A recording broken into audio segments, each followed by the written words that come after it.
Hi guys, welcome to my channel. My name is Lokesh. So quote for this week is Your Obsessions Become Your Possessions by Ed Milet.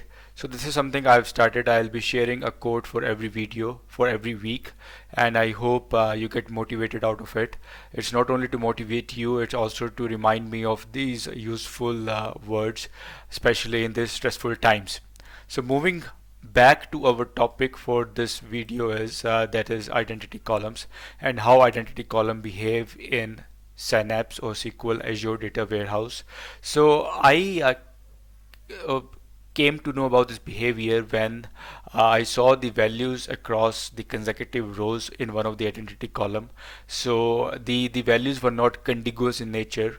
So I this led to me to investigate why it's so and what's the reason behind this.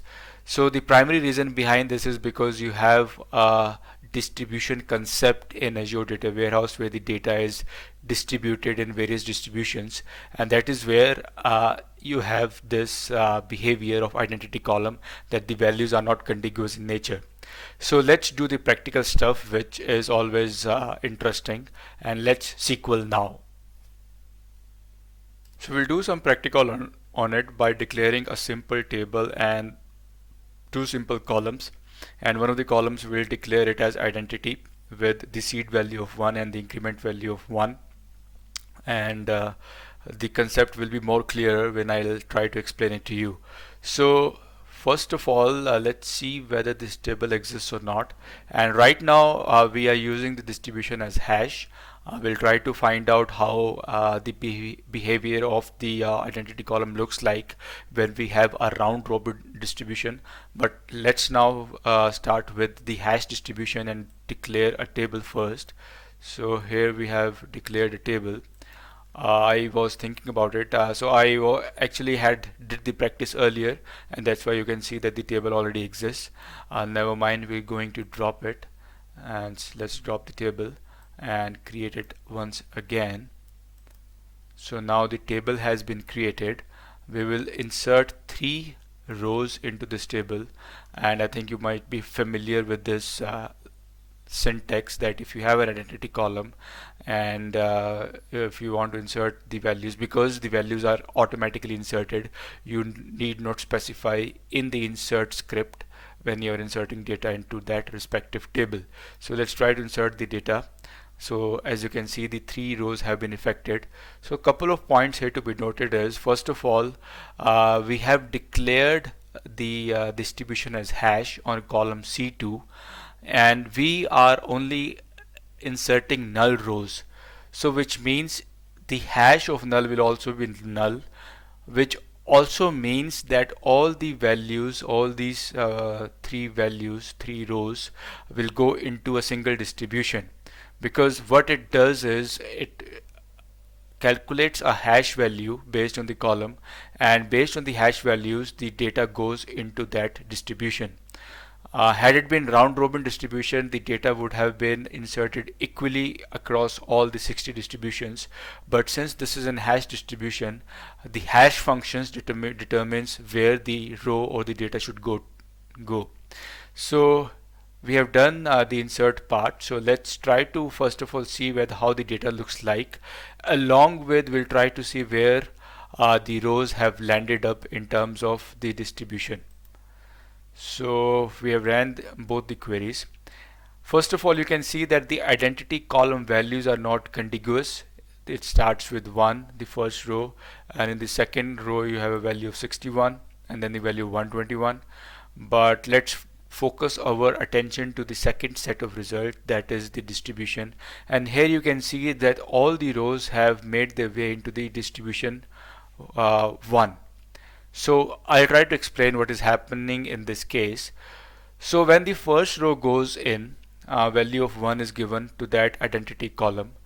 After then, the rest of the values are reserved for rest of the distributions, which means that value 2 gets reserved for distribution 2, value 3 gets reserved for distribution 3, and hence you have up till 60 for 60th distribution.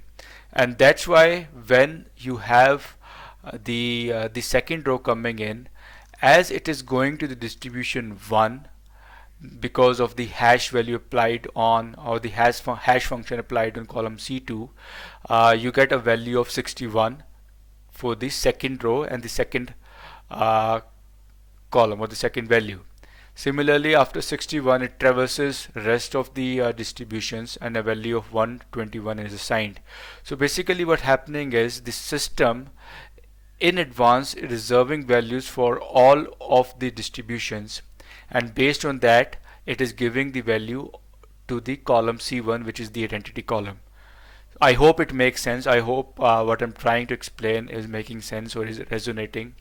So this explains why we have non-contiguous values as far as the identity column in data warehouse is concerned. Now let's take an example of round robin distribution where the values are, or the rows are distributed equally amongst columns, and let's see what we equally amongst the distributions, and let's see how the identity column behaves in that respect. So for the round robin, you don't have to specify on a certain column, because as the name suggests, the data will be distributed equally in all of the 60 distributions. And let's now try to create a table again, because we have just dropped it. We'll insert the data into the table, the same set of rows, and now let's try to query the data. So you will see that it has given random values to the identity column, that is point number 1 from result set 1. And if you see the second one, you will notice that the three rows have landed into three different distributions, because the round robin suggests that the distribution should be equal amongst all the 60 distributions. So one has landed up in 41, this 41st distribution, the second row has landed in 44th distribution, and the third row has landed in 49th distribution. And hence you can see the values of the identity columns as 41, 44 and 49. So I hope this explains how the identity column works as far as working or using them in the store procedures, or while fetching the data. It will not make any difference. And I would like to point out that we basically use the identity column in our project to construct surrogate keys. So that's an altogether different topic, because we don't have a predefined column which identifies the uniqueness of a particular row, and that's why we have used surrogate keys. So there is it, guys. This is how the identity column looks like in Azure Synapse or Azure Data Warehouse. I hope it resonated with you. You were able to take away something out of it. I will be sharing the link in the description box from where I've extracted this information, and you can get more out of it. So we'll meet in the next video, guys. Till then, take good care of yourself. Bye.